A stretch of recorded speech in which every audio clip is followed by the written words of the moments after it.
Bueno, se está grabando ahora la reunión, ¿no? Entonces, comenzamos con la presentación de Antonio Montes, que es licenciado en Filosofía por la Universidad de Chile, con una tesis sobre Spinoza, y que nos va a presentar también ahora un trabajo dedicado también justamente a la filosofía de Spinoza. Entonces, sin más preámbulo, dejo a Antonio con ustedes. Gracias. Voy a compartir un PowerPoint. ¿Ahí ves la pantalla? Bueno.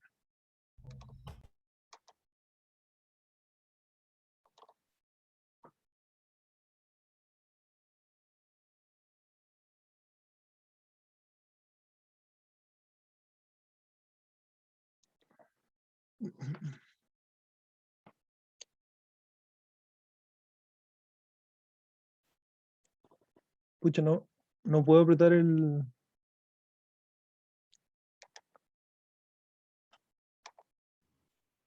¿No te funcionó para ampliarla como presentación? ¿Y con Sí, porque... F5? Ah, bueno, voy a probar.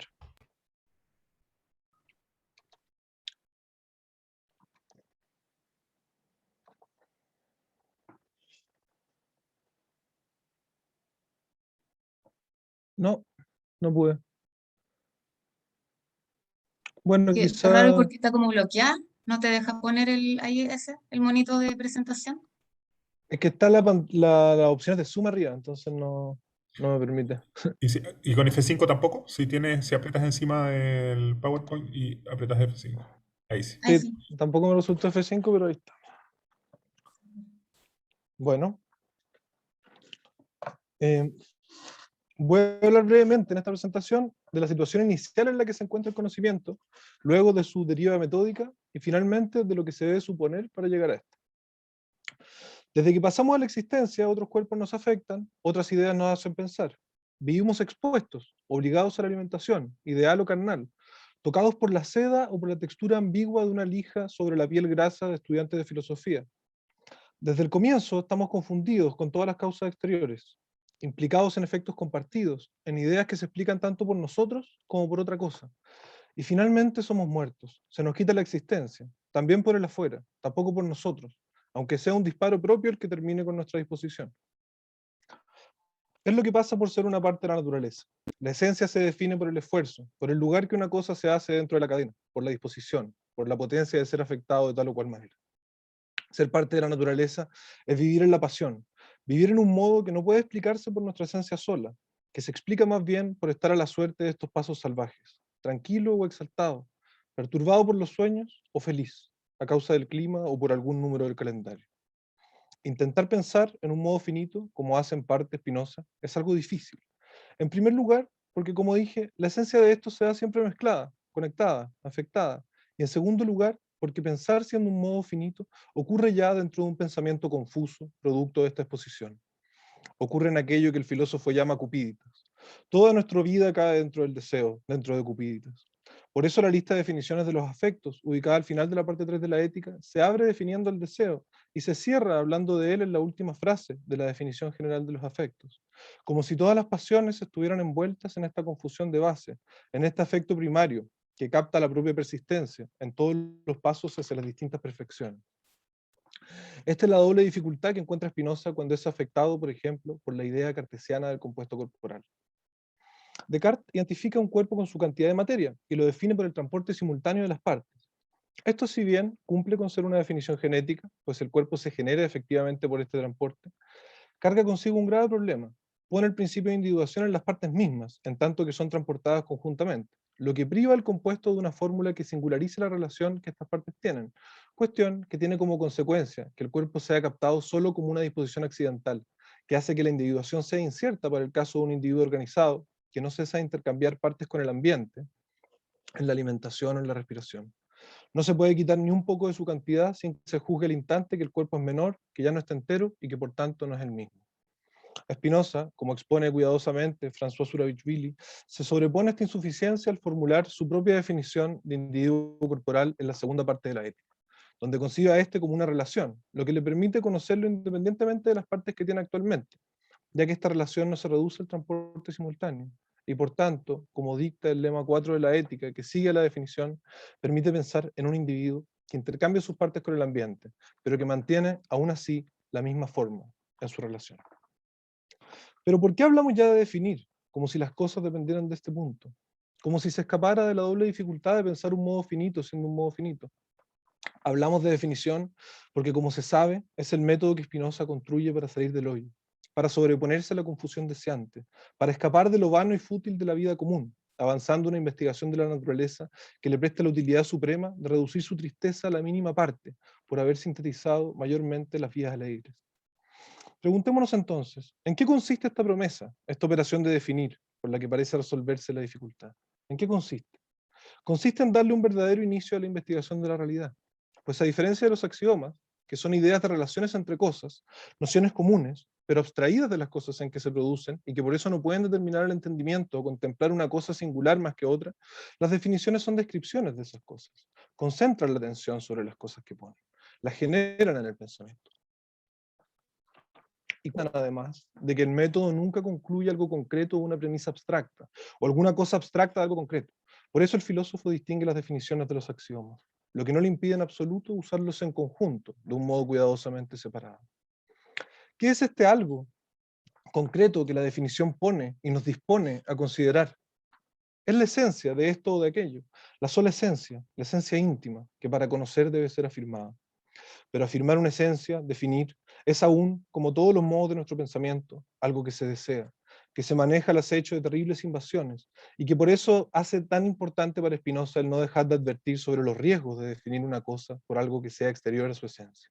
Pues de esta manera se omiten cosas y se pierde el orden de la deducción de las propiedades de esa cosa a la cual supuestamente la definición nos invita de modo exhaustivo. Veamos lo severo de este criterio en la definición que el filósofo pone del amor. El amor es una alegría acompañada por la idea de una causa externa. Esta definición explica, dice el filósofo, con bastante claridad la esencia del amor, pero la de los autores que lo definen diciendo el amor es la voluntad que tiene el amante de unirse a la cosa amada, no expresa la esencia del amor, sino solo una propiedad de este. Y porque la esencia del amor no ha sido suficientemente percibida por estos autores, por eso tampoco pudieron tener un concepto claro de su propiedad. Y a esto se debe que todos hayan juzgado que tal definición era extremadamente oscura. Cierre de cita. Las propiedades, aunque no totalmente, son ciegas, ven de modo borroso las otras propiedades de la cosa, no permiten deducir todos sus elementos, a diferencia de la buena definición, que sí lo permite, porque genera la cosa completa en el pensamiento, describiéndola por su causa próxima o sui, en el caso de lo absolutamente infinito, permitiendo a la deducción abarcar así todos sus aspectos. Pero la teoría de la definición, tal como lo establece el Tratado de la Reforma, es solo la segunda parte del método. Veremos que para empezar a hablar de definición es necesario primero establecer las condiciones para que un instrumento tal pueda tener el sentido fuerte que tiene en esta filosofía, el de síntesis ideal de la esencia de las cosas. Para ello revisaré aquí dos modos de poner el supuesto que requiere el método. Ambos, uno más que otro, proceden con recursos afectivos. El primero, un texto de la Carta 9, consiste en poner a través del despliegue una multitud de personajes algo común a todos ellos, y que es lo que permite crear el ambiente para comenzar a hablar de definiciones. Notaré solo 4 de los personajes, aunque la carta es mucho más rica y abarca unos 7 u 8. En primer lugar, ante la envidia que pudo haber surgido por el lado de los colegiados, grupo de lectura de la ética, por el hecho de que Spinoza conviviera con Caseario, un joven al que le enseñaba la filosofía de Descartes, el filósofo intenta eliminar la producción de esa envidia, diciendo que no hay persona que le sea más desagradable, y notando también que se trata de un personaje que no está listo para aprender su doctrina por amar más la novedad que la verdad, a diferencia de los colegiantes, que Spinoza apoda con cariño los conocidos. Los conocidos leen la ética, saben que solo se conocen a sí mismos por las afecciones, por eso entienden las razones de Spinoza. He ahí una primera dupla de personajes, Caseario y los conocidos. Una segunda dupla aparece líneas más tarde, ya en pleno proceso de exposición sobre las definiciones. El bromista, que teniendo frente a él lo claro y lo distinto, no lo acepta como una evidencia, y el parloteador, que sin saber de lo que habla, chapotea en palabras sin ideas. Evitando lamentablemente los matices de este importante texto, preguntémonos, leyéndolo como si fuera un diálogo platónico, ¿qué tienen en común todos estos personajes? ¿Qué idea evoca esta ambientación, estos pretendientes? Sin duda se trata de la idea verdadera dada, respecto a la cual todos se posicionan a esta o aquella distancia, y en la que se posibilita, como por transparencia, hablar sobre la definición dada. El segundo caso es el del Tratado de la Reforma del Entendimiento. No existirá el método si no se da primero la idea, dice Spinoza en este texto, en que nos presenta directamente el presupuesto de su filosofía, su herramienta innata, de un modo no menos espectacular.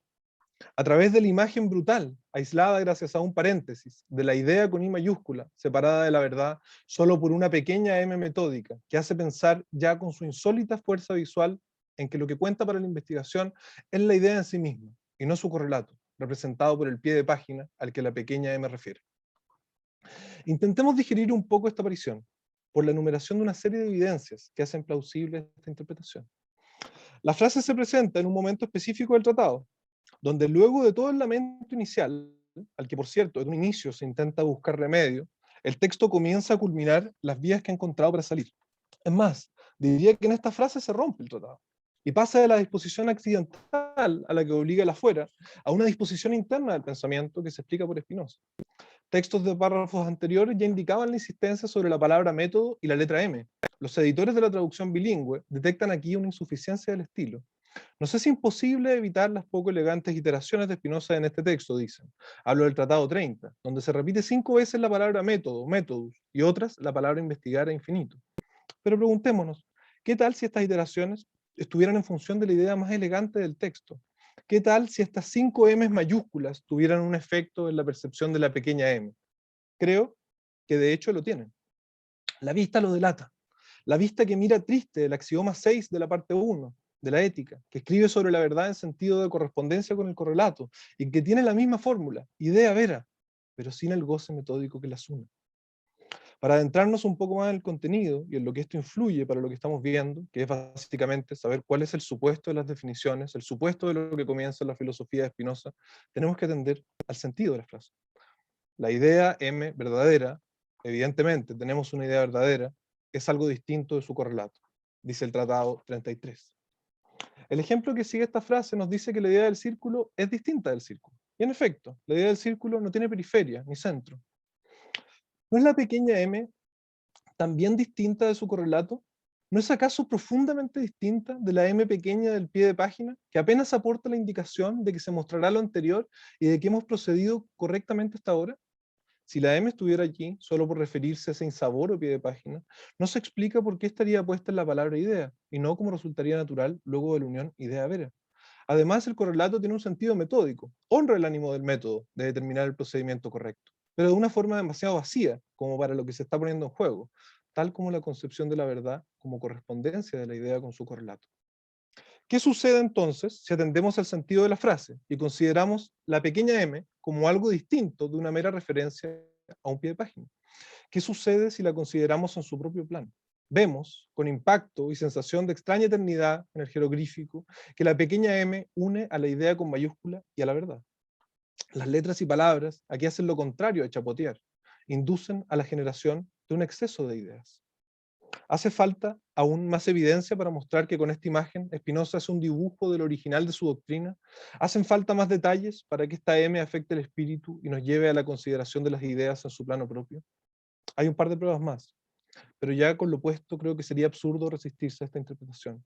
Tal como parece una broma intentar sustraerse a aceptar la evidencia a la que nos llama esta frase.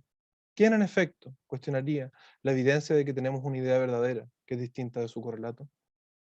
Volvamos entonces al cómo esta imagen, cómo la disposición de la frase, de las palabras, de esta pequeña M, nos abre el mundo metódico de Spinoza, de un vistazo, de cómo estas líneas sagradas nos disponen a la devoción. Volvamos al cómo su disposición es la escritura de la idea misma. Por ser distinta de su correlato, la idea es por sí misma inteligible, ya que las ideas no solo se pueden considerar como vimos, desde su plano objetivo, la idea del círculo según el círculo, la M según el pie de página, sino que también se pueden considerar desde su plano formal, en tanto ideas. En otras palabras, se trata de considerar que la idea, desde su esencia formal, puede ser objeto de otra esencia objetiva. Pero ¿por qué considerar las ideas de este modo, y no según su correlato? Sucede que la implicación de la idea y su correlato no es causal, no se relacionan directamente, sino que son considerados como dos expresiones de la misma cosa, cada una por su parte, por el hecho de ser modos de atributos diferentes, que como dicta la doctrina metafísica espinosista, son también independientes. Por eso la causa de la idea debe ser buscada en un plano estrictamente cogitativo, como nos dice la ética desde su primera página, Los cuerpos no causan ideas, ni las ideas cuerpos. Pero el método, tal como se plantea en el tratado y como se desarrolla en la ética, no tiene por objeto la investigación concreta de las causas de las cosas en general, ni tampoco de las cosas mismas, sino solo del saber qué cosa es la idea verdadera. No hay método sin idea, porque el método es la idea de la idea verdadera. Es el procedimiento que nos da la idea verdadera en su ser formal y nos dicta, siguiendo la misma idea, la norma según la cual el espíritu debe dirigirse correctamente. Para seguir esta norma del modo más perfecto, el método debe ser el más perfecto. Debe entonces no pensar en la idea del círculo o en la pequeña m, sino determinar el exceso de ideas que planteaban estos ejemplos introductorios en la idea más perfecta, la idea de Dios. No porque ésta tenga el objeto más perfecto, sino porque es la más perfecta de todas las ideas. Nos hemos distanciado de las consideraciones iniciales sobre la dificultad para un modo finito de pensar en un modo finito, pero eso era solo un ejemplo, para ver cómo en el deseo se hace posible el conocimiento adecuado por definiciones, una vez seguida la norma de la idea verdadera dada, que, por cierto, todavía debe ser pensada. Es lo que pasa en la ética, donde se lleva a cabo el estudio del ser formal de la idea más perfecta, donde se genera el fundamento infinito de toda la filosofía espinosista, que esta vez no será solo un supuesto, sino que se construirá en la esencia del ente absolutamente infinito y se probará partiendo de él la idea de la naturaleza que piensa. La idea de Dios será la que proporcione en sus caracteres internos la norma de lo verdadero, el método. Pero vemos que la esencia de Dios no es puesta directamente. La definición de Dios apenas se alcanza en la sexta definición. Y su construcción comienza recién allí por la proposición 9 y 10. Esto también es parte esencial del método, y lo obliga en revancha a llegar hasta la idea infinita lo más rápidamente posible. No se puede partir de la esencia, de la definición, como aparentaba en algunas formulaciones. Solo se puede partir del medio, por nociones comunes, como soñaba Gilles Deleuze, o como duerme entre las páginas de nuestro tratado, la pequeña m. Hemos pasado así, de la disposición accidental del cuerpo y de la imaginación, a la disposición al inicio de la filosofía en la definición, que vimos exigía el supuesto de un plano mental donde las ideas fueran sintetizadas en su esencia, en tanto ideas. Saltamos ese plano por la disposición de las palabras y las letras, que actuaban como perfecto correlato, mientras se nos permitía en el pensamiento suponer la idea verdadera dada. Finalmente, vimos que el filósofo, en su ética, puso lo que supuso en el tratado y dispuso internamente en el afuera su filosofía. Ahí está lo mío. Bien, muchas gracias, Antonio, además por atenerse de manera tan rigurosa al tiempo. Tenemos entonces un espacio para preguntas o diálogo ahora.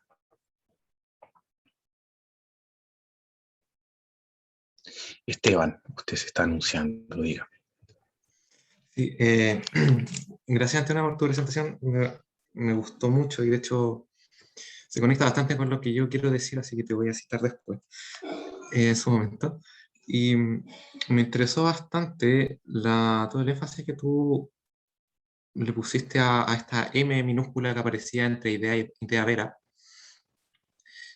Y te quería preguntar si es que acaso este rol que cumpliría esta presentación lingüística de la idea de Spinoza, este rol de incitar a la filosofía, si tú también verías que ese mismo rol lo cumplen las definiciones de la ética, en la medida en que estas definiciones son presentadas de manera lo suficientemente vagas o ambiguas como para que puedan seducir al pensamiento de los lectores a aceptarlas y luego, aquí quizás esto puede dar más pie para distintas interpretaciones, pero luego en el transcurso de leer las proposiciones uno tendría nuevamente este impacto que lo incitaría a filosofar. Bueno, gracias por el interés, Esteban, y por la pregunta. Leyendo la ética en latín, que no soy un experto en latín y sé más bien poco, pero asomándome al latín por la edición bilingüe del tratado y después la ética leyendo siempre en latín a la vez que el español, me di cuenta, también leyendo un libro de Mechonic que se llama Spinoza, Poema del Pensamiento, me fui dando cuenta de que la ética está escrita de una manera que es una locura. ¿Sí? Las palabras que se juntan, el cómo suena, muchas veces está lleno. Como si cada palabra estuviera ahí puesta específicamente para que suene, para que se relacione con la otra de una manera. No solo las definiciones, no creo que sea un privilegio las definiciones también. Pero eso, o sea, hay sonidos de todo tipo. Así. Por ejemplo, respecto a esta cuestión del afecto y la disposición, en una parte, cuando habla el vestigio, como que se repiten sonidos que son como tur, así como que uno escucha de repente así como sonidos y cantos. Y es curioso. O sea. Yo creo que pasa, que es una realidad que la ética está escrita así.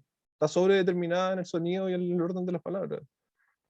Y muchas veces, bueno, y este caso, el de la pequeña M, que encontré, que es como el colmo, así. Porque es justamente el dibujo de considerar las cosas no por su correlato. No te puedo decir mucho más.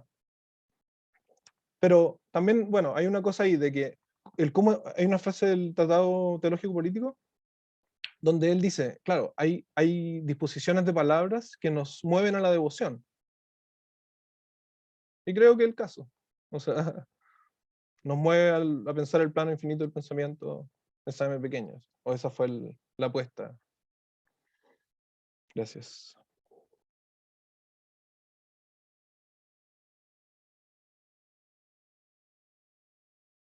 Bien, tenemos un pequeño espacio todavía para alguna otra pregunta, si es que la hay.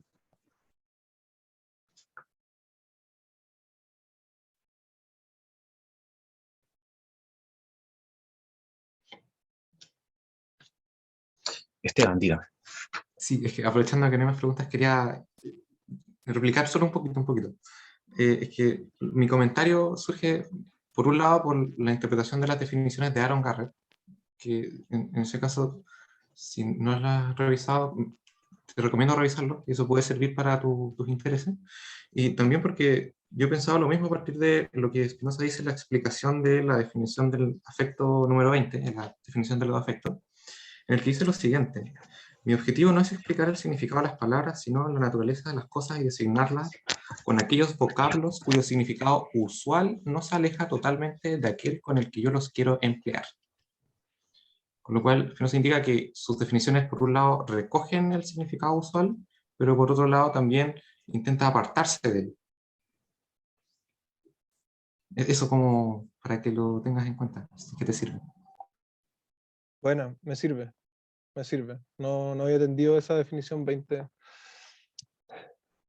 Claro, hay una preocupación general. A veces dice que la mayor causa del error está en nombrar mal a las cosas. Y claro, las nombra perfecto. Yo diría casi inventando nombres, pero no, pues.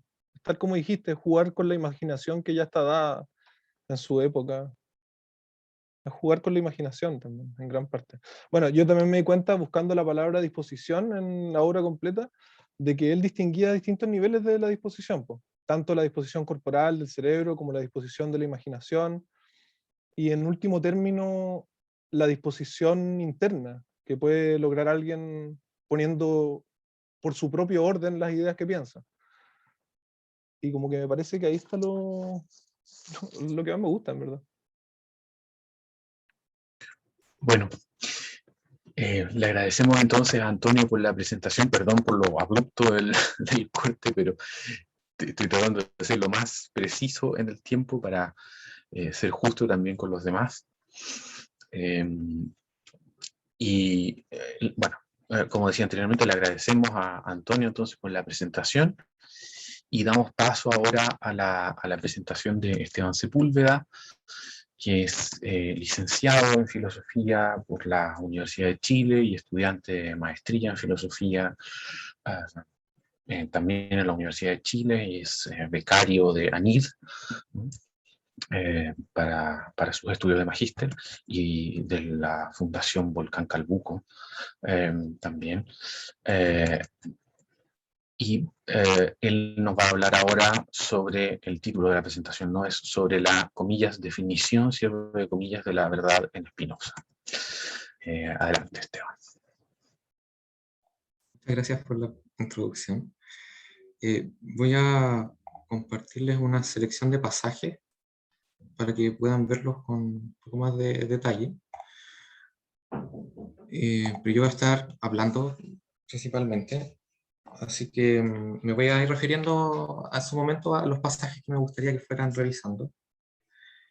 Y como no hay mucho tiempo y me gustaría decir hartas cosas, voy a partir directamente. Lo que a mí me interesa presentarles ahora son las reflexiones que yo he hecho a partir de la investigación que realicé sobre la concepción de la verdad que tendría Spinoza. Y en esta tarea de determinar cuál es esa concepción de la verdad que tendría Spinoza, en la literatura secundaria han surgido múltiples posiciones. Por un lado están quienes adscriben a Spinoza como un teórico de la verdad, como correspondencia entre la idea y el objeto. Por otro están quienes presentan a Spinoza como un defendiente de una concepción coherentista de la verdad. Y el último bando sería quienes dicen que ninguna de las dos alternativas es suficiente para retratar fielmente la posición de Spinoza. Y como les decía, en virtud del poco tiempo, no me voy a centrar en discutir con estas tres en realidad alternativas, sino que voy a tomar así como punto de partida el artículo de Stefan Schmidt que se llama Wahrheit und Adäquatheit by Spinoza, en el que él también hace un recuento de la literatura, y ahí él también llega a una posición crítica con ambas alternativas y propone una solución. Yo me voy a tratar con esa solución, la voy a criticar y después voy a continuar con mis reflexiones. Lo único que me interesaría decir, como para no quedarme callado sobre este debate, es que el problema principal que yo le veo a asignar a Spinoza una teoría de la correspondencia en sentido clásico es que para Spinoza la idea adecuada y la idea verdadera son recíprocas. Eso quiere decir que todas las ideas verdaderas son adecuadas y todas las ideas adecuadas son verdaderas.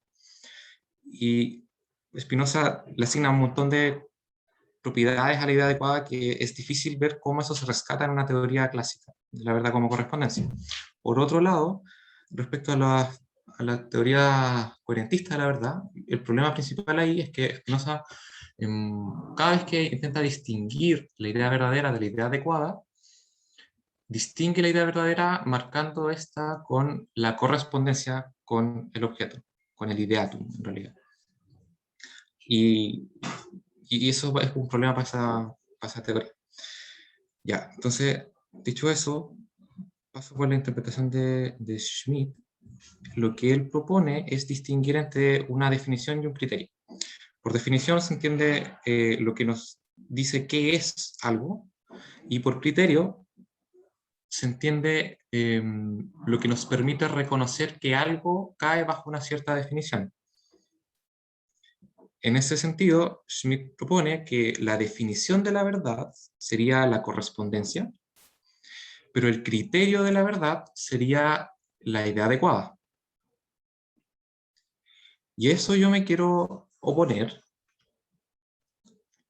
argumentando de que si uno lee atentamente los pasajes de la ética, el resultado es que la idea adecuada es la esencia de la verdad, y por lo tanto, en virtud de que la esencia lo expresado por la definición, la idea adecuada sería la definición de la verdad. Para mostrar eso, tengo, para primero mostrar que forma en la ética es utilizada en sentido de esencia. Me apoyo en dos pasajes, que son los textos 1 y 2 aquí de la selección de textos que estoy proyectando. La primera dice, pues aquello que constituye la forma del amor o del odio es la alegría o la tristeza acompañada de la idea de causa exterior, y aquí Spinoza cita las definiciones de los afectos.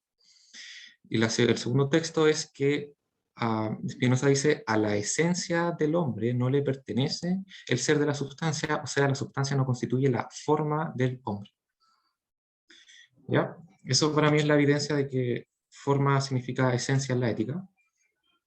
Ahora, ¿por qué forma, o sea, por qué la idea adecuada sería la esencia de la verdad?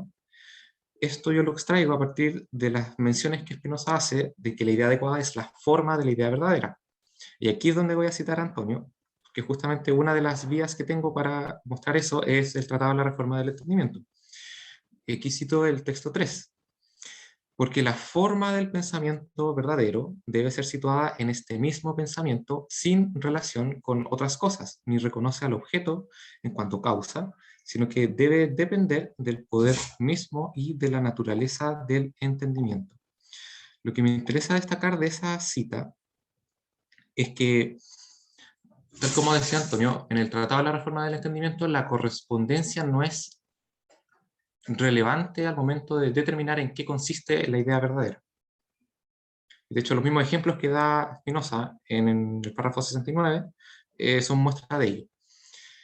Así que, al contrario, la forma de la verdad tiene que obtenerse a partir de no la correspondencia, sino el poder mismo y la naturaleza del entendimiento.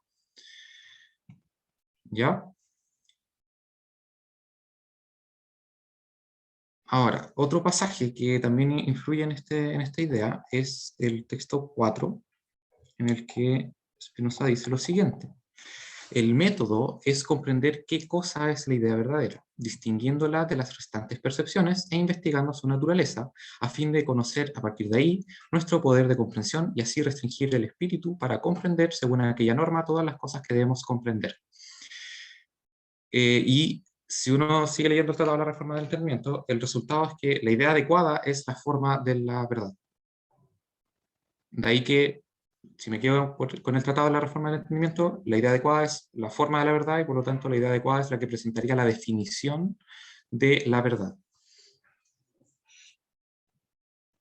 Pero yo creo que también uno puede llegar a este mismo resultado si es que se queda solo con la ética, considerando la siguiente pista de cómo Spinoza entiende método. Ahí en el párrafo 38 del Tratado de la Reforma del Entendimiento, Spinoza dice que el método no es otra cosa que conocimiento reflexivo, es decir, idea de la idea. Y ahora, la doctrina de la idea es presentada por Spinoza en el escolio de la proposición 21 de la segunda parte. Y ahí dice lo siguiente. Aquí tengo la selección de texto. Claro, en realidad, el texto 5, en realidad, la idea del alma, esto es, la idea de la idea, no es otra cosa que la forma de la idea, en cuanto que ésta es considerada como un modo del pensar, sin relación al objeto. Ahora, me interesa que retengan esa última caracterización, sin relación al objeto. Y ahora revisemos la definición de idea adecuada. En el texto 6. Por idea adecuada entiendo la idea que, en cuanto que se considera en sí misma, sin relación al objeto, tiene todas las propiedades o denominaciones intrínsecas de la idea verdadera. Si uno junta ambos textos, la conclusión que uno extrae es que la idea adecuada es la idea de la idea verdadera. Y dado que la idea de la idea es la forma de esa idea, entonces la idea adecuada es la forma de la idea verdadera, con lo cual de nuevo tenemos que la idea adecuada es la que expresaría la definición, o más bien, la definición de la verdad tendría que presentarse como idea adecuada, en la medida en que la idea adecuada es la esencia de la verdad. Por esto yo rechazo la solución que propone Stefan Schmidt, distinguiendo entre la definición como correspondencia y el criterio como idea adecuada. En realidad, la idea adecuada es criterio de la verdad, pero también definición. La idea adecuada es a la vez definición y criterio. Ya. Eso como primer resultado. Lo que me interesa decir aquí en adelante es más reflexiones que yo he hecho tratando de hacer sentido de lo que acabo de decir. Porque todavía queda por entender por qué Spinoza enfatiza la correspondencia cuando quiere distinguir entre la idea adecuada y la idea verdadera. Y para entender eso, yo les propongo distinguir entre dos sentidos que Spinoza estaría utilizando cuando emplea el término verdad. Un primer sentido sería lo que yo voy a llamar un sentido constatativo de verdad, y el segundo sentido lo voy a llamar un sentido filosóficamente relevante de verdad. El primer sentido remite meramente a la correspondencia con el objeto. El segundo sentido remite a condiciones internas de la formulación de la idea que la hacen ser verdadera. Y aquí me estoy refiriendo a la idea adecuada. El segundo sentido a la vez incorpora y restringe el primer sentido. Toda idea adecuada es verdadera en sentido constatativo. Sin embargo, la mera constatación no es ni suficiente ni necesaria para la verdad en sentido filosófico. Y como nota, llamo a este segundo sentido filosóficamente relevante porque considero que el tipo de conocimiento al que aspira una investigación filosófica es uno que, si no siempre, al menos las más de las veces, es un conocimiento cuyas condiciones de verdad no pueden ser constatadas ni contrastadas mediante observación empírica. Ya. Distinguiendo entre estos dos sentidos de verdad, no es ser inconsistente con la filosofía de Spinoza. De hecho, yo diría que incluso permite entender de mejor manera algunos aspectos de su filosofía.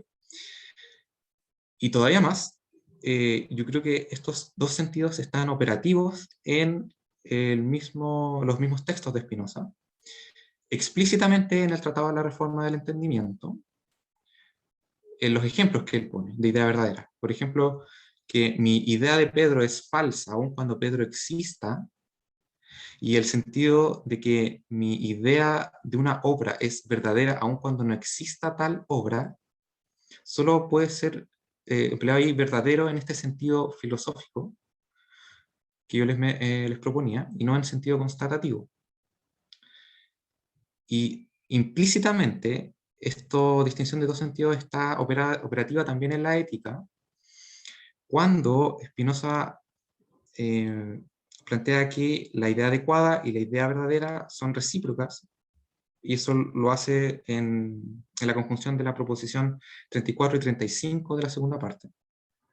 O bien, en la medida en que Spinoza considera que la idea adecuada es el criterio de la verdad, también ahí estaría operativo implícitamente este sentido filosófico.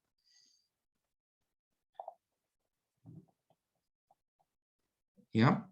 Ahora, con eso en mente, quiero tratar de entender cuál sería entonces la definición de la verdad y cuál sería el estatus que tendría esta definición. Y para esto quiero retener o mantenerme en las caracterizaciones que el mismo Spinoza ofrece acerca de las definiciones. Y Spinoza desarrolla una teoría de las definiciones en dos lugares, en la Carta 9 y en el Tratado de la Reforma del Entendimiento. En la Carta 9 distingue lo que se suele denominar entre definiciones reales y nominales. Y en esa carta me interesa destacar el ejemplo con el que Spinoza quiere presentar esta distinción entre dos definiciones. Spinoza nos dice, por un lado, que quien quiera dar una descripción del templo de Salomón, al ser este un objeto determinado, tal descripción debe ser verdadera. Y por otro lado, si alguien ha concebido un templo que desea construir, tal que a partir de ahí concluye qué cosas son necesarias para su construcción, no tendría sentido exigir de tal definición que sea verdadera. Me interesa este último caso y destacar la similitud que tiene este ejemplo con el ejemplo del artesano y su obra en el Tratado de la Reforma del Entendimiento, en el cual también se trata de construir algo, y Spinoza sí dice que esta definición sería verdadera. Creo que ahí también la distinción entre dos sentidos de verdad estaría operativa. ¿Ya? Les voy a citar el ejemplo del artesano. Esto está en el texto, texto 8. Pues si algún artesano concibe con orden alguna obra, aunque tal obra nunca haya existido, ni haya de existir alguna vez, el pensamiento de ella es con todo verdadero, y el pensamiento es el mismo, exista o no la obra.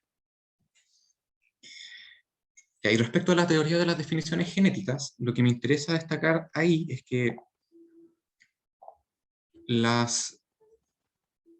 lo determinante para la verdad de tal tipo de definiciones no es que exista un objeto con el cual se corresponda lo descrito por esa definición, más bien lo determinante es que la definición sea capaz de conseguir la génesis, esto es la causa eficiente de ese objeto, tal que a partir de ella podamos concluir todas sus propiedades. Pues de hecho, para Spinoza, y aquí cito el texto 8, no se comprenden las propiedades de las cosas mientras se ignoren las esencias de las mismas. Ya, y ahora sí voy a tratar de caracterizar la definición de la verdad en Spinoza. El primer sentido, este sentido constatativo, es lo que usualmente se ha llamado la definición nominal de la verdad. Yo creo que ahí no hay mucho problema. Lo que es más problemático es cómo caracterizar la definición de la verdad en sentido filosóficamente relevante. Yo voy a sostener que ese sentido, el sentido filosóficamente relevante de verdad, es una definición genética y real. Para entender por qué es genética, voy a considerar lo siguiente. La idea adecuada comparte las propiedades de la idea verdadera. Si una idea es adecuada, por la manera en que emplea este término Spinoza en la ética, entonces también es clara y también distinta, y también tenemos certeza de esa idea. Lo cual sugiere que si yo tengo una idea adecuada, entonces podría a partir de ella concluir las otras propiedades de la verdad, que serían estas que le estaba mencionando: claridad, distinción, certeza. Entonces parece regirse por ese esquema de que la idea adecuada, presentando la esencia de la verdad, podría permitirnos concluir las propiedades de la verdad. Por otro lado, el carácter genético de este sentido de verdad estaría dado por el hecho de que es una definición real. Y para entender por qué es una definición real, me ciño a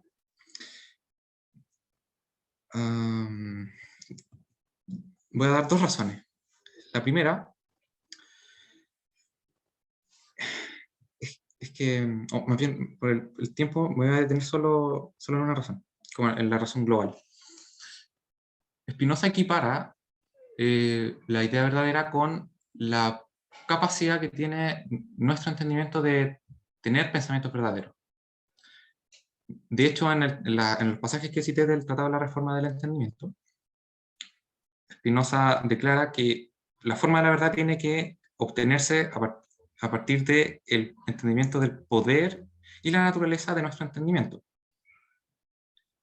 De ahí que una definición de la verdad que presente la forma de la verdad será un reflejo de cuál es ese poder del entendimiento y cuál es esa naturaleza del entendimiento. Y en la medida en que el entendimiento es algo real, yo diría que esa definición tendría que ser también algo real. Y ahí ahora sí, con esto cerraría. Lo último que me interesa mencionar es que, basándome en la teoría de Aaron Garrett sobre el rol que cumplen las definiciones en la ética, en la cual primero las definiciones son nominales y vagas, y luego se va especificando qué es lo que se quiere decir con esas definiciones, y ahí esas definiciones llegan a ser reales. Yo creo que Spinoza estaría haciendo exactamente lo mismo aquí con estos dos sentidos de verdad. Primero menciona el sentido constatativo de verdad en el axioma 6, que sería esta definición nominal, para luego enmendar esos entendimientos y orientarlo hacia una definición genética real de la verdad. Muchas gracias.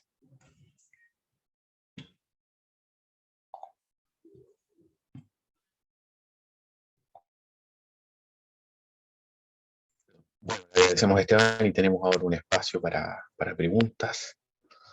Antonio, cuéntanos. Bueno, gracias por la presentación, Esteban. Estaba muy buena para mi gusto. Quería preguntarte, ¿qué opinas de un texto que está en la ética, en la proposición 43, que habla justamente de esta tensión entre la idea adecuada y la idea verdadera? Y lo leí en la mañana y me sorprendió porque, claro, justo en el momento donde uno espera, que él se lance completamente a lo adecuado, a la idea por sí misma, sin relación a su objeto, menciona mucho la correspondencia y, bueno, desde la primera línea, pues, dice, la idea verdadera es en nosotros aquella que es adecuada en Dios en cuanto se explica por la naturaleza del alma humana. Y todo el texto guarda esa tensión. Si es que, ¿qué opinas? ¿Cómo influye ese texto en tu trabajo? Bueno, y aparte otro texto, una carta que no me acuerdo cuál es, que dice que alguien le pregunta a Spinoza y dice, claro, la idea adecuada y la idea verdadera son lo mismo, solo que la idea verdadera es la idea adecuada en cuanto tiene una propiedad extrínseca, o sea, en cuanto tiene una propiedad. En cambio, la adecuada es su esencia, y la propiedad es concordar con el objeto. Sí, eso, si es que tiene algo que decir. Sí, gracias, Antonio, por la pregunta. Me permite aclarar algunas cosas que en virtud del tiempo quizás no pude. Respecto a la proposición 43 de la segunda parte de la ética, lo que yo te respondería es que si uno lee la parte 2, se sigue que si una idea es adecuada, entonces corresponde esta idea con su ideatum. De ahí que Spinoza en rigor no abandona la correspondencia en ningún momento. Entonces eso explicaría por qué tú mencionas que existe esta tensión en esta proposición 43 entre el carácter adecuado de una idea y la correspondencia que tendría esa idea con su ideatum. Y respecto de la carta, que si no me falla la memoria es la carta 60,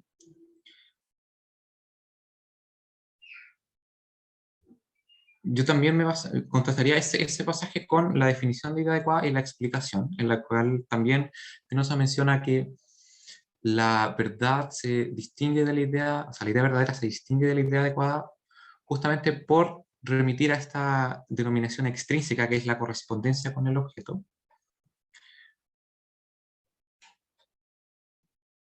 Y ahí yo diría dos cosas. Primero, la idea adecuada comparte la denominación intrínseca, como lo dice la ética. Creo que esa idea también está en la carta 60. Entonces, la idea adecuada no es ninguna de las propiedades intrínsecas de la idea verdadera, sino que es aquella que presenta la esencia, y en virtud de que presenta la esencia nos permite concluir esas propiedades. De ahí que las comparta. Y por otro lado, estoy de acuerdo contigo, no hay una diferencia real entre la idea adecuada y la idea verdadera. Son dos aspectos de la misma idea.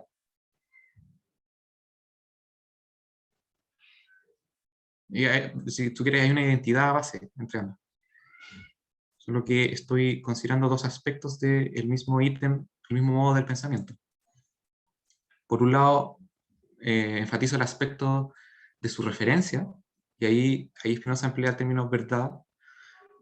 Por otro lado, puedo enfatizar el aspecto de su formulación interna, y ahí Spinoza enfatiza el carácter adecuado.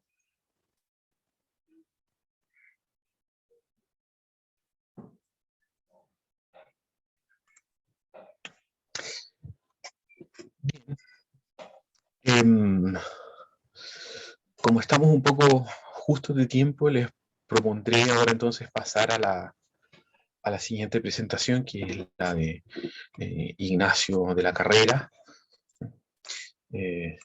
Ignacio de la Carrera es abogado de la Universidad de Chile, y bueno, se obtuvo su licenciatura en Ciencias Jurídicas con una tesis sobre Hegel, y ahora nos presentará su ponencia ¿Qué entiende Hegel por subjetividad? Ignacio. Está muteado, Ignacio.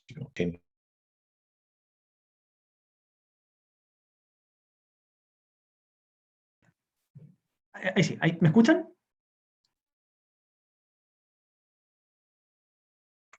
Sí, lo escuchamos. Ya, ya. Puedo compartir pantalla, ¿cierto? Y estoy Debería. habilitado para... No, me sale que no puedo. Eh, el equipo tiene técnico que, que sí, podría el equipo habilitar. técnico tiene que Compartir pantalla. Ya, ahí sí, ahí parece que me deja. Ok. Ahí. ¿Ven ahí? Sí, se ve. Ya. Bueno, en primer lugar quiero agradecer a los organizadores y al público presente por la oportunidad de poder presentar esta ponencia. Y sin más preámbulo, a ver, ¿cómo puedo checar esto? Ya. Ahí les quiero presentar mi ponencia que se titula ¿Qué entiende Hegel por subjetividad? Ya. Bueno, términos como subjetividad o sujeto se encuentran en varias partes de la obra de Hegel. A manera de ejemplo, puedo citar la doctrina del concepto, que es llamada lógica subjetiva. La doctrina del concepto es la tercera parte de la ciencia de la lógica.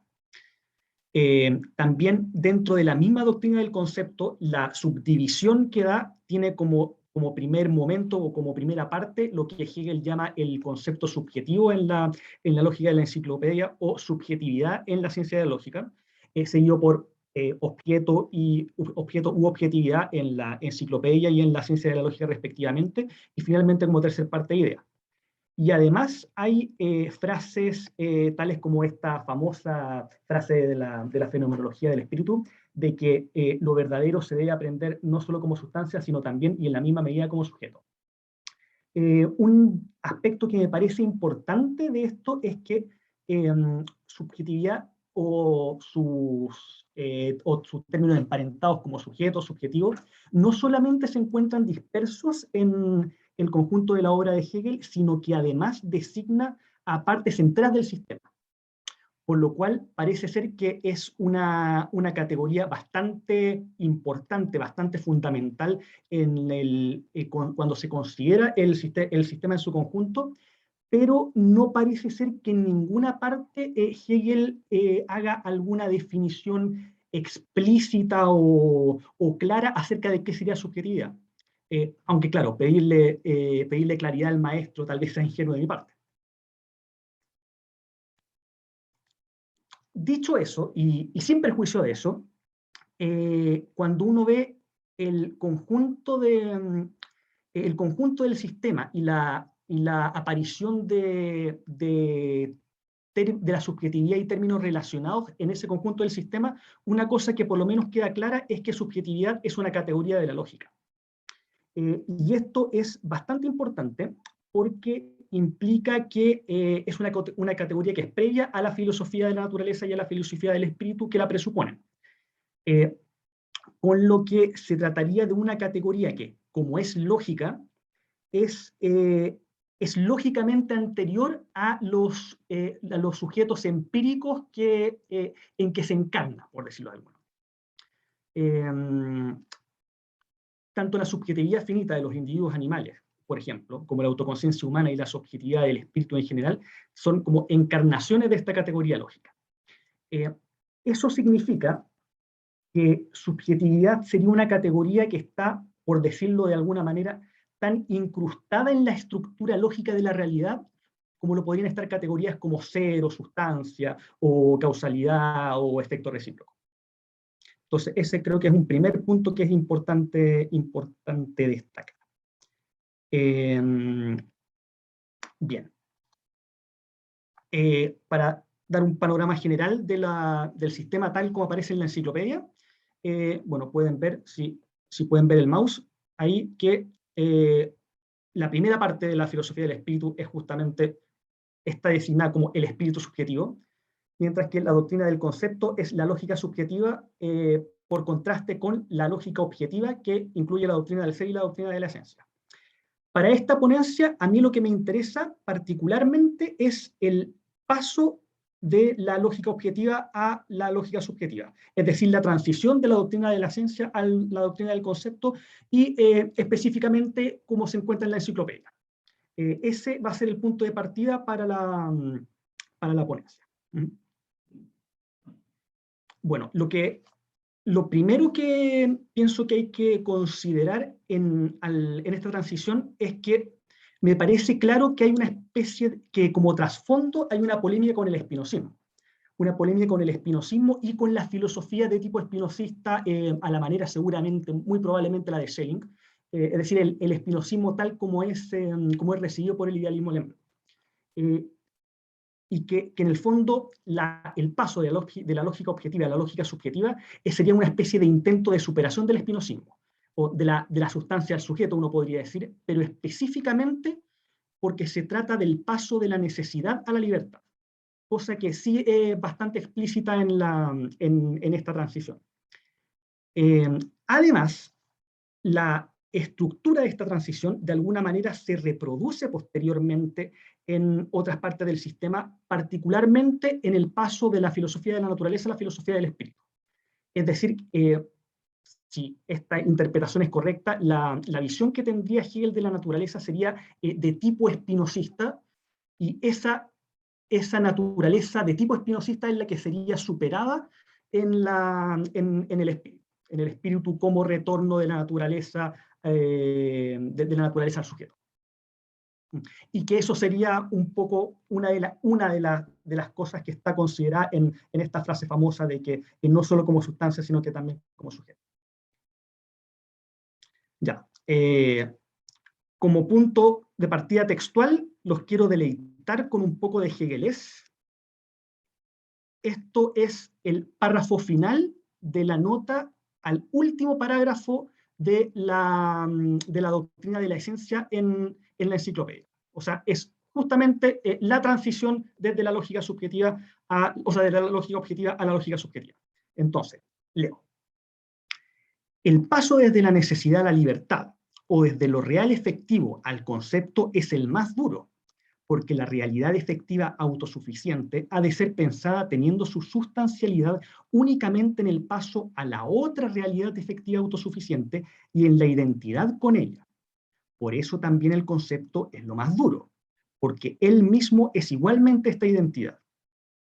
La sustancia real y efectiva en cuanto tal, la causa que en su ser para sí no quiere permitir que nada le penetre, está ya sometida a la necesidad o al destino de pasar al ser puesto, y ese sometimiento es más bien lo que es más duro. Por el contrario, pensar la necesidad es más bien la disolución de aquella dureza, puesto que es la coincidencia de sí consigo mismo en el otro. Es la liberación que no se fuga a la abstracción, sino tener el ser y el poner no como estando en otro, sino tenerlos como propios en aquel otro efectivamente real, con el cual lo real efectivo está atado por la fuerza de la necesidad. En cuanto existente para sí, esta liberación se llama yo, o sea, como espíritu libre que se ha desarrollado hasta su propia totalidad. Como sentimiento se llama amor, como goce, felicidad. La grandiosa intuición de la sustancia espinosista es la liberación solo en sí del ser para sí finito, pero el concepto mismo es para sí el poder de la necesidad y la libertad efectivamente real. Bueno, lo que trataría de hacer en el resto de la ponencia es fundamentalmente tratar de interpretar qué quiere decir esto. Un primer aspecto que es importante es de dónde parte esta transición. Y esto parte en lo que viene inmediatamente antes, que es lo que podríamos llamar la dinámica que se da en esta sustancia de tipo espinosista entre sustancia y accidente. Resumiendo mucho, el punto de Hegel es que esta dinámica se desarrolla de tal manera que la sustancia se reconoce como accidente de otra sustancia, que a su vez se reconoce de otra sustancia, llegando a una causalidad infinita, que finalmente se resuelve al considerar que esta sustancia, que es sustancia respecto al accidente, en realidad es accidente respecto a la sustancia, es accidente respecto al accidente con respecto al cual es sustancia, y por lo tanto este círculo infinito se cierra, y eso es lo que llama el efecto recíproco. Con lo cual sustancia y accidente se identifican, y esta identidad es lo que llama realidad efectiva. Lo importante acá es que al cerrarse esta estructura ya deja de depender de un más allá y se vuelve autosuficiente. ¿Ya? No solamente se vuelve autosuficiente, sino que es la autosuficiencia de por sí. O como dice en el parágrafo 157, la infinita referencia negativa sí. Infinita referencia porque está infinitamente refiriéndose negativamente a sí misma, porque esta referencia negativa es el accidente, ¿ya? Y esta autosuficiencia es el concepto. Entonces, el paso de la esencia al concepto o de la sustancia al concepto es en un primer momento este reconocimiento de que la sustancia es absolutamente autosuficiente en el sentido también de que es causa de sí misma. Pero no solamente eso, sino que este concepto es autosuficiencia, que es el repelerse a sí mismo hacia distintos autosuficientes. Es decir, lo que en la sustancia eran accidentes, ahora también son autosuficientes porque es la totalidad de la autosuficiencia misma. Dicho en el lenguaje de la representación, es básicamente, el fondo, el tipo de relación que tienen las personas de la Santísima Trinidad en la teología, reproduce la estructura lógica de lo que es el concepto. En el fondo, la autosuficiencia, que es Dios, se repele hacia distintos autosuficientes, que es cada una de las personas, Padre, Hijo y Espíritu Santo, que son distintos entre ellos, pero cada uno es la totalidad de Dios. Esa es la estructura básica, general, a la que se ha llegado acá con el concepto. Bueno, el concepto se pone a sí mismo como otro, pero como la necesidad de este poner reside en la autosuficiencia del concepto, esta necesidad es autodeterminación del concepto. En el fondo, el punto es que es propio o suyo del concepto el ponerse a sí mismo como otro, por lo tanto está determinado a ponerse como otro. Pero esta determinación, como no hay nada fuera del concepto, solamente puede fundarse en el concepto mismo. Por lo tanto, la determinación que tiene el concepto de volverse un otro es autodeterminación. Y por lo tanto, como es autodeterminación, es libertad. Y por eso es que Hegel define el concepto como lo libre. El concepto es aquello que libremente se está poniendo así como un otro. Y esta liberación se llama yo. Entonces, acá hago el primer salto interpretativo que puede ser riesgoso, porque lo que sostengo es que esta idea de que mencionan en el párrafo que leí hace algunos momentos, de que esa liberación se llama yo, se relaciona mucho con uno de los momentos particulares del concepto, que es la singularidad. Y que en esa identificación del yo con la singularidad estaría la noción de sujeto. Los momentos del concepto son universalidad, particular y singularidad, y cada uno de estos es todo el concepto. Nuevamente, para poner el ejemplo teológico, Padre, Hijo, Espíritu Santo. Pero la singularidad es el concepto asentado como totalidad, por lo que se identifica la singularidad con el sujeto. En el fondo es la singularidad lo que hace que el sujeto sea sujeto efectivamente real. Y eso porque la singularidad tiene el significado de ser base que contiene tanto al género como a la especie. ¿Ya?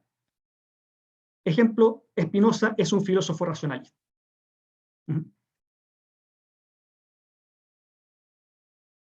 Por lo tanto, en el fondo lo que se llegaría con esto es una especie de confluencia entre concepto, libertad, subjetividad y singularidad. En el fondo serían como distintos aspectos de esta estructura que es el concepto. Pero hasta este momento el concepto todavía es meramente abstracto. Uno puede decir hasta ahora que el sujeto es la autosuficiencia que pone libremente su necesidad y es realmente efectiva como singular. Pero el punto que con el que me interesa seguir es por qué el sujeto debe poner su necesidad y por lo tanto por qué el sujeto debe poner al objeto. que es algo que todavía no está, no aparece claro de la estructura a la que hemos llegado hasta este momento. En particular, lo que sigue a la consideración del concepto subjetivo es una primera forma de objetividad que estaría dada por la estructura del juicio. ¿Ya? El juicio entendido como aquello en lo que se separa sujeto y predicado. En el fondo, la separación de Spinoza de filósofo racionalista, lo que después, posteriormente, cuando uno ve el conjunto de la doctrina del concepto, equivale a la separación entre conceptos subjetivo y objetividad, y que después, en otro plano más amplio del sistema, es la misma estructura que se da en la separación entre lógica y naturaleza. De alguna manera, la naturaleza está puesta por la lógica como su objetividad, de la misma manera que el sujeto pone al predicado como su objetividad. En el fondo son lo mismo, pero se ponen como distintos.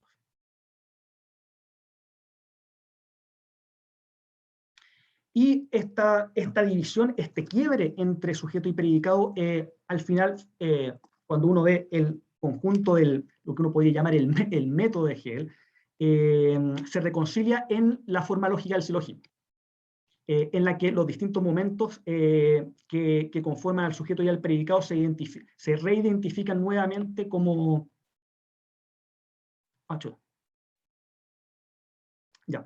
nuevamente como idénticos. Ya estoy terminando en todo caso, pero... Ya, entonces, ¿por qué el sujeto debe ponerse a sí mismo como objeto? Que es el punto que me parece importante. Y la razón es que el sujeto previo a su partición es meramente abstracto y su libertad no se distingue de la arbitrariedad. Al ponerse como otro negativo de sí, pone necesidad, es decir, racionalidad. En el fondo, el que exista objetividad es necesario para que el sujeto pueda ser libre. Porque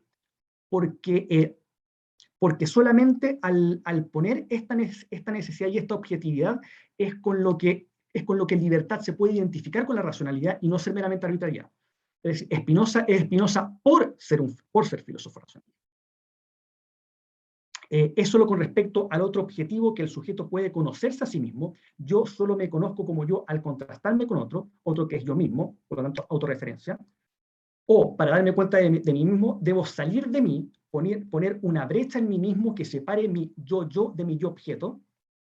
Y esto no solamente se da en el plano del conocer, sino que se da en el plano de la acción y de la libertad, porque la autodeterminación requiere el ponerme como objeto de mí mismo. Algo así como que, en el fondo, si yo quiero dejar de fumar, tengo que esa determinación de dejar de fumar, me estoy determinando como si fuera un objeto. Yo mismo como sujeto me estoy determinando como objeto. Y es lo mismo que puede hacer un pueblo, por ejemplo, al autodeterminarse. En el fondo, el legislador, en cuanto pueblo, autodetermina, es el pueblo autodeterminándose mediante leyes que recaen sobre el mismo pueblo, pero entendido como objeto. Así que, como conclusión, puedo ensayar una definición de sujeto, de subjetividad en Hegel, que podría ser una cosa así, al menos como aproximación. La subjetividad es la autodeterminación, pero esta solo se hace concreta estableciendo primero una brecha consigo misma, cuando el sujeto sale de sí mismo y se pone como objetividad para conocerse y actuar sobre sí. O, para decirlo de manera más resumida, la subjetividad es autorreferencia. Eso. Muchas gracias.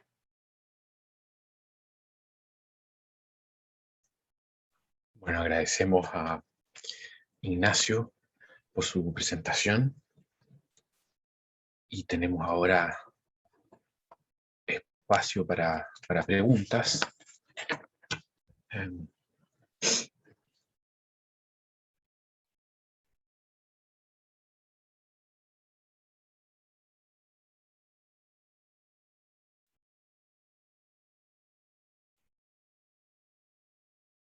Esteban.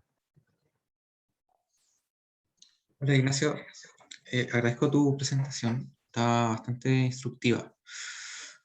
Al respecto no tengo tantas preguntas que hacer, más bien es como una curiosidad Mira, yo sé que no, tú estabas basándote harto en la enciclopedia y la ciencia de la lógica, y yo te voy a preguntar por un texto bastante anterior. En el escrito de la diferencia, Hegel menciona una identidad sujeto-objeto subjetiva y una identidad sujeto-objeto objetiva, con lo cual sugiere que sujeto y subjetividad tendrían más de un sentido, en la medida que puede ser sujeto-objeto subjetivo. La repetición ahí de sujeto es índice de algo. Entonces te quería preguntar cómo ves tú, a partir de lo que tú mencionaste aquí, que podría entenderse eso, o si no lo has pensado, o no sé, ahí tú dime cómo lo ves. Bueno, a mí me parece que eso es muy claro, es muy claramente lo que se ve, por ejemplo, en el conjunto de la filosofía del espíritu, en la consideración de, por ejemplo, del espíritu subjetivo con el objetivo. Piensa lo curioso que es la figura del espíritu objetivo, esta cosa que una parte es sujeto porque ya es espíritu, pero a la vez es objetivo. En el fondo, aterrizando un poco el tema, uno podría preguntarse en qué sentido un pueblo es un sujeto. Un pueblo con respecto con sus leyes determinadas, con gobierno, con Estado y qué sé yo, lo cual es objetividad con respecto a un sujeto individual, pero en cierta manera también sería un sujeto. Uno puede generalizar también eso con respecto a en qué sentido la objetividad es necesaria para que la subjetividad se realice, por decirlo de alguna manera. Por eso me parece que es importante esta distinción entre una primera subjetividad abstracta, que sería meramente la del concepto, y la subjetividad ya realizada, que incluye en ella a la objetividad como un momento diferenciado, pero a la vez idéntico, y que es lo que correspondería a la idea. Entonces, no sé si con eso, si eso sirve de algo.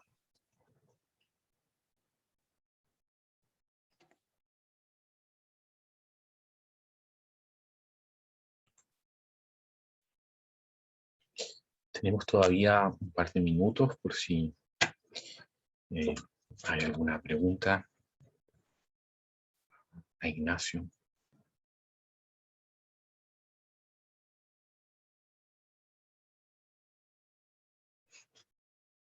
Quizá voy a preguntar yo tomando su ejemplo constante. Cuando usted habla reconduce la noción de de subjetividad, autodeterminación.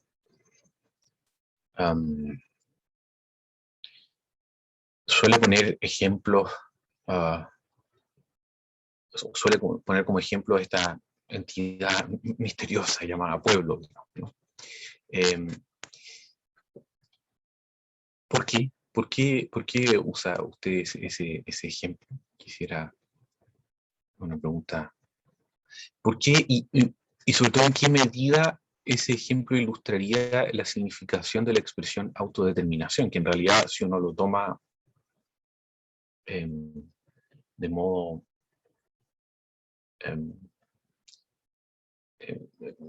con un cierto escepticismo, es tan oscura como la de subjetividad en realidad. Sí, el ejemplo me surge específicamente pensando tanto en la filosofía del derecho como en la filosofía de la historia, en el que, en el fondo, los pueblos aparecen como sujetos. Y ahí la autodeterminación en el sentido de que es este pueblo como sujeto el que se pone a sí mismo instituciones. Desde instituciones políticas, la familia, la sociedad civil, qué sé yo. En el fondo, esa es la idea. Y la razón por la que ocupo mucho el ejemplo es como para clarificar que la idea que tendría Hegel de sujeto no es exclusivamente la de un sujeto individual. Que el fondo podría incluir, bueno, en este caso un pueblo,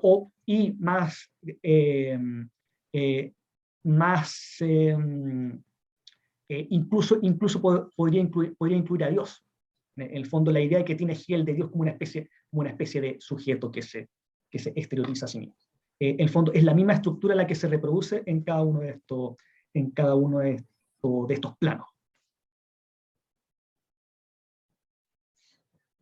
Bueno, es interesante el asunto como para discutirlo mucho más, pero estamos en el tiempo, ya nos pasamos en realidad, pasamos un minuto.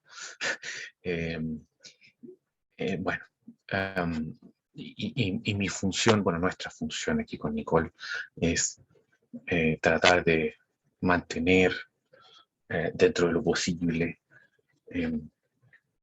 las formas, ¿no? Y eso implica, entre otras cosas, atenerse a los horarios.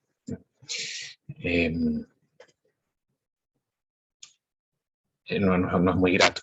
Pero bueno, en fin, yo les quería agradecer a todos por su presencia. Quería agradecer a los ponentes, al público. No sé si tú, Nicole, quisieras decir algo. No, sumarme a los agradecimientos y bueno, recordarles que mañana continuamos con la última mesa del simposio a las 4:30. Así es, mañana a las 4:30 tenemos la última mesa de este simposio, que es el simposio 12, les recuerdo para que lo vean. Es a las 4:30, creo, ¿no? Sí, 4:30. A las 4:30 tenemos la última mesa de este simposio, que es el simposio 12, para que ustedes lo busquen. Quedan todos ustedes muy invitados. Vamos a tener presentaciones de Janina Urlando, de Daniel Alegría y de Nicole Darat. El programa es bien interesante, así que los dejo invitados para entonces. Bien. Y bueno, eso, les vuelvo a agradecer a todos por las presentaciones y la discusión, que han sido muy interesantes. Y eso, adiós. Que estén muy bien.